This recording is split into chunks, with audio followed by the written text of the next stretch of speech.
Welcome back two nations academy. इससे ये वाले लेक्चर से पहले आपको पता है कि हमने आपके एमिनल कांट की हमने जो theories about origin of the earth है, इसमें हमने एमिनल कांट की कौन सी वाली हमने थ्योरी करी थी, नेबुलर हाइपोथेसिस। उसमें आपको नेबुला के बारे में सब कुछ बता दिया है, हाइपोथेसिस किसको कहते हैं वो भी समझ में आ गया है। हिंदी मीडियम वाले बच्चों मैं आपसे रिक्वेस्ट करूँगी, अगर आपको कोई प्रॉब्लम हो तो प्लीज़ कमेंट कर दिया करिएगा, ठीक है। उस डरने की जरूरत नहीं, कोई भी टेंशन लेने की जरूरत नहीं है। सेकेंड थियरी इसके इसके बाद जो नेबुलर हाइपोथेसिस के बाद है, जो मोस्ट एक्सपांड जो मोस्ट एक्सेप्टेबल जो थियरी है वो है the big bang theory. Nebular hypothesis को हम क्यों पढ़ते हैं? क्योंकि फर्स्ट टाइम किसी ने यूनिवर्स के बारे में कुछ बताया था, इसलिए हम नेबुलर हाइपोथेसिस को पढ़ते हैं। अब हम द एक्सपांडिंग यूनिवर्स थ्योरी पढ़ रहे हैं। ध्यान से सुनिएगा, मैं द बिग बैंग नहीं कह रही हूँ, मैं यहाँ कह रही हूँ the expanding universe theory. Edwin Hubble ने 1920 से 1929 के बीच में the expanding universe theory propose करी थी। यही 2 साल बाद, यही आपके 1927 में जॉर्ज लेमेत्रे ने द बिग बैंग थ्योरी के नाम the big bang theory further इसको एलेबोरेट करके अच्छे से समझाई और बताया। जैसे मैंने आपको पहले भी बताया था, कल भी बताया था कि एडविन जो आपके एमिनल कांट थे, उन्होंने सबसे पहली बार लोगों को इंट्रोड्यूस करा यूनिवर्स से, यूनिवर्स की थ्योरीज से, हाइपोथेसिस से, परिकल्पनाओं से बताया गया कि क्या हो सकता है और क्या नहीं हो सकता है। ये जो दिखाई दे रही है चीज़ें, ये कैसे हो सकती, कैसे नहीं हो सकती।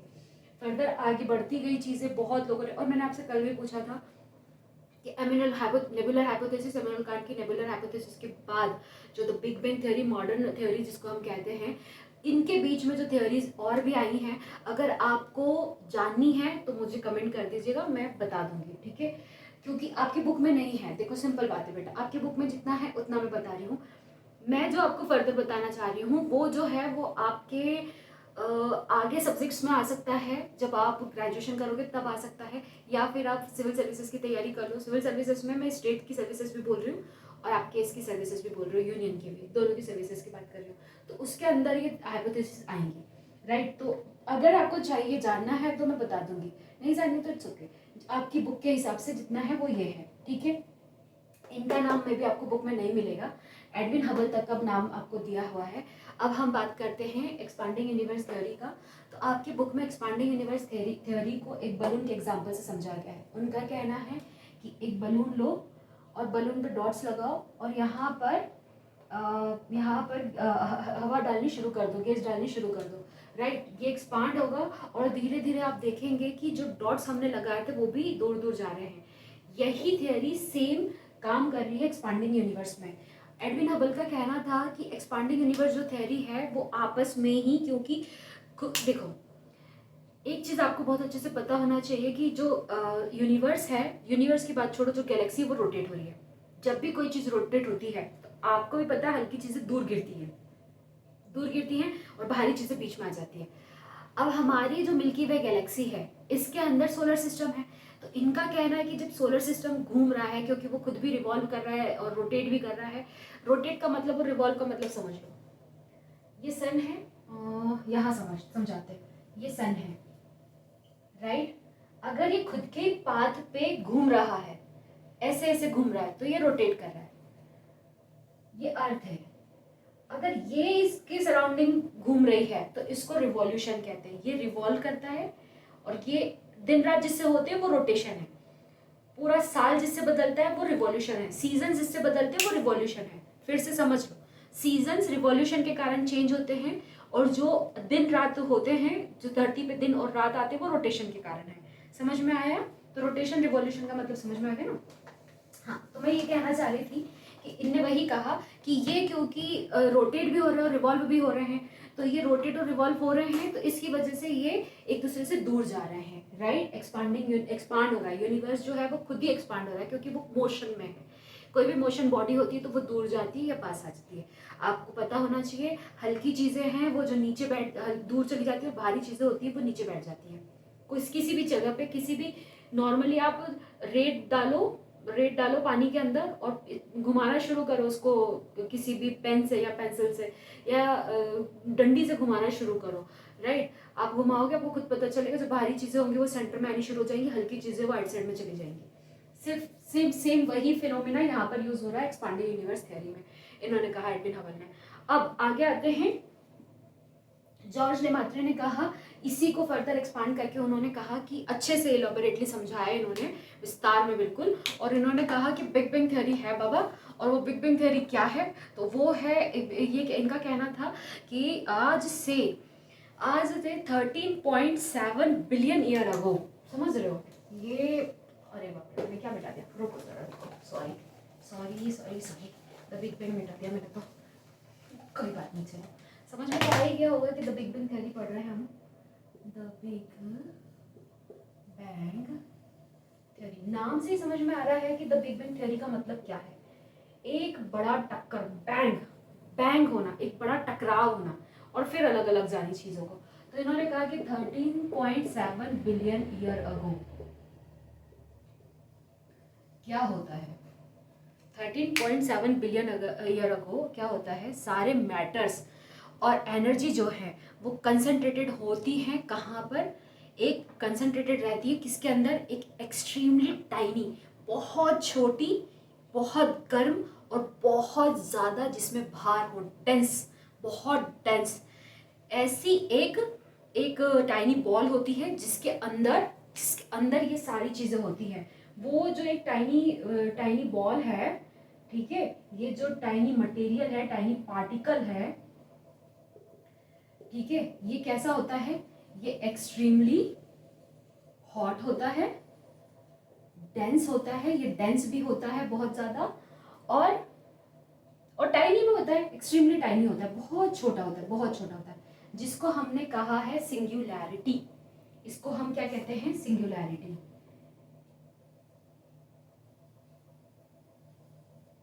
ठीक है, ये सिंगुलैरिटी का मतलब जान लो, सिंगल है, छोटा सा है, बहुत टाइनी पार्टिकल है, जो बहुत हॉट है, बहुत डेंस है और बहुत बहुत छोटा है, तो इसको हम सिंगुलैरिटी कहेंगे। सिंगल मतलब बिल्कुल सिंगल, इसको सिंगुलैरिटी कहते हैं।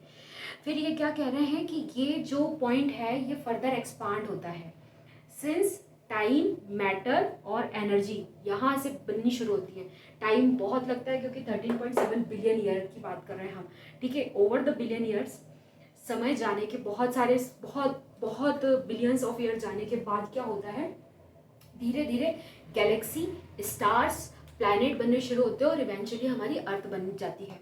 ठीक है, आगे समझ में यहाँ पर नेबुलर हाइपोथेसिस में और अब बिग बैंग थ्योरी में क्या अंतर है और क्यों ये एक्सेप्टेबल है, उसके पीछे रीज़न क्या है मैं आपको बता देती हूँ कि क्यों है।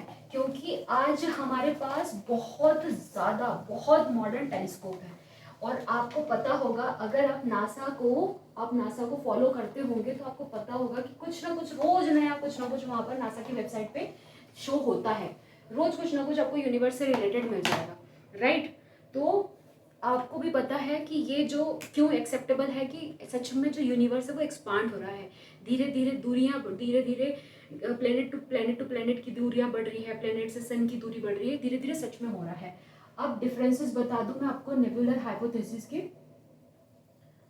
हाइपोथेसिस में और आपके द बिग बैंग थ्योरी में। ये बहुत ज़रूरी है आपके लिए जानना, ठीक है, इन दोनों के बीच के डिफरेंसेस जान लीजिए तो आपको बहुत क्या है, कंपैरिजन रहता है ना, तो एक अच्छे से कंपैरिजन अगर आप रहता है ना तो अच्छे से याद रहता है। सबसे पहले तो नेबुलर में देखिए आपने क्या देखा कि यहाँ पर क्या एक्सप्लेन किया गया, यहाँ पर एक्सप्लेन किया गया the origin of the solar system, explain the origin of the solar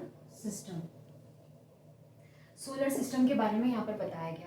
इसके बाद यहाँ पर भी एक्सप्लेन किया गया, यहाँ बिग बैंग में एक्सप्लेन किया गया, क्योंकि हम एक्सपांडिंग यूनिवर्स थियरी भी कहते हैं इसको, राइट। तो यहाँ पर क्या एक्सप्लेन किया गया, यहाँ पर एक्सप्लेन किया गया ओरिजिन ऑफ द यूनिवर्स, ठीक है। तो यहाँ पर ब्रह्मांड कैसे बना, कैसे ब्रह्मांड एक्सपांड हुआ, कैसे उसका ओरिजिन हुआ, सॉरी मे भी शायद आपको बहुत ज़्यादा नॉइस आया हो, आई एम रियली सॉरी। तो एक्सप्लेन किया गया यूनिवर्स के बारे में, ब्रह्मांड के बारे में, यहाँ पर कैसे बना ब्रह्मांड उसके बारे में बताया गया, ठीक है। यहाँ देखिए ये प्रपोज्ड बाय एम्यूनल कांट, कांट भी कहते हैं, एम्यूनल कांट भी कहते हैं, कांट से भी सिर्फ चलता है, एंड लाप्लास, राइट। और ये प्रपोज्ड बाय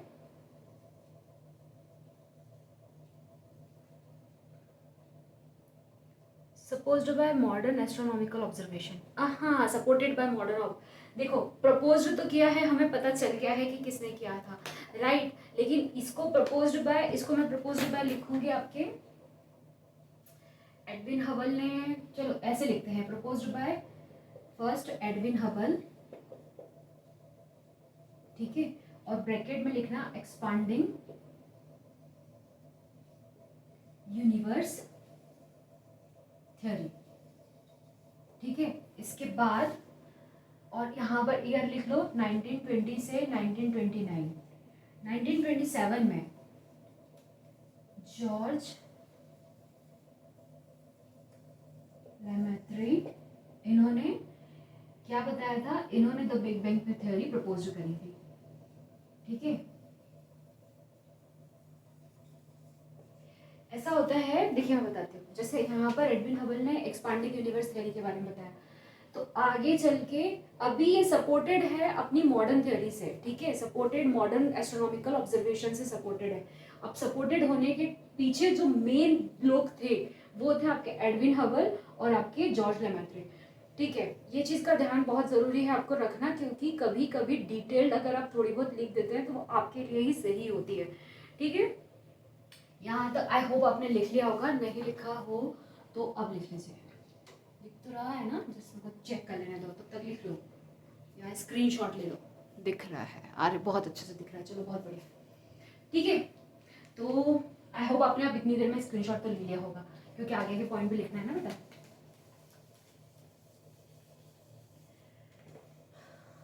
यहाँ ये डिफरेंसेस के बाद ना आपको चीज़ें अच्छे से समझ में आ जाएगी, कोई प्रॉब्लम नहीं आएगी, जो कुछ थोड़ा बहुत अगर याद नहीं भी रहता है ना तो वो भी हो जाएगा sort out. Start with a nebula, हाँ भाई इसने हमने कल पढ़ी भी थी कि एम्यूनल कांट ने कहाँ से स्टार्ट करी थी, थर्ड पॉइंट है स्टार्ट विद अ नेबुला, यहाँ पर नेबुला से स्टार्ट करी थी। नेबुला को मैंने आपको बताया भी था, टाइनी डस्ट और गैस का पार्टिकल, गैस का क्लाउड है, सॉरी टाइनी डस्ट और गैस का क्लाउड है। Start with a singularity,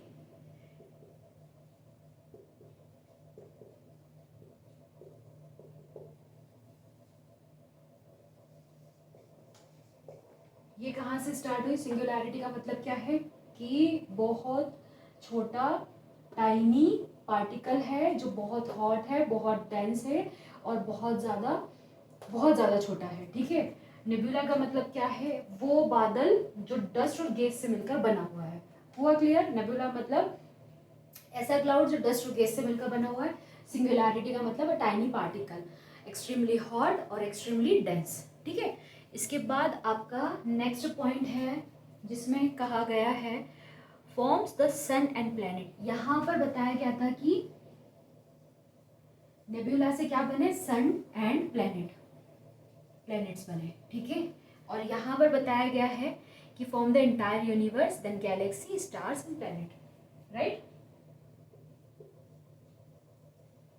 forms the entire universe, then galaxies बोलूंगी मैं क्योंकि यूनिवर्स के अंदर बहुत सारी गैलेक्सीज है, देन स्टार्स एंड फिर आपके प्लैनेट्स, ठीक है। अब फिफ्थ पॉइंट पे आते हैं। फिफ्थ पॉइंट आपका कहता है uses accretion to explain planet formation. Accretion का मतलब कल मैं बता चुकी हूँ, आई होप आपको पता होगा। Uses accretion to explain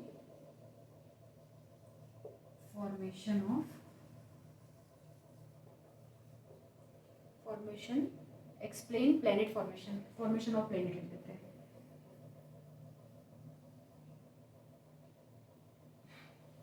explain planet, ठीक है। और यहाँ पर क्या है, कहा गया है कि explain the expansion of the, अरे हाँ एक्सपेंडिंग यूनिवर्स थियरी है ना, explain the expansion of the universe of the universe.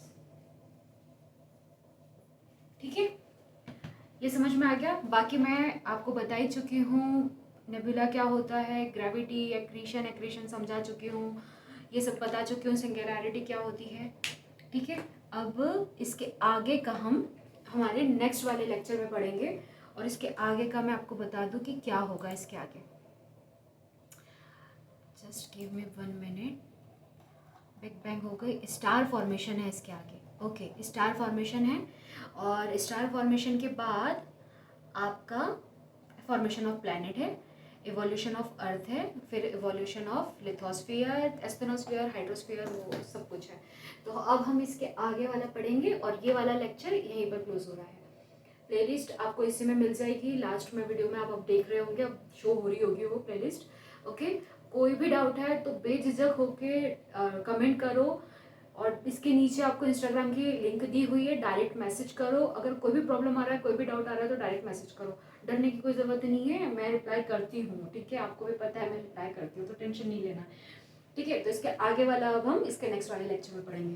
Bye, take care.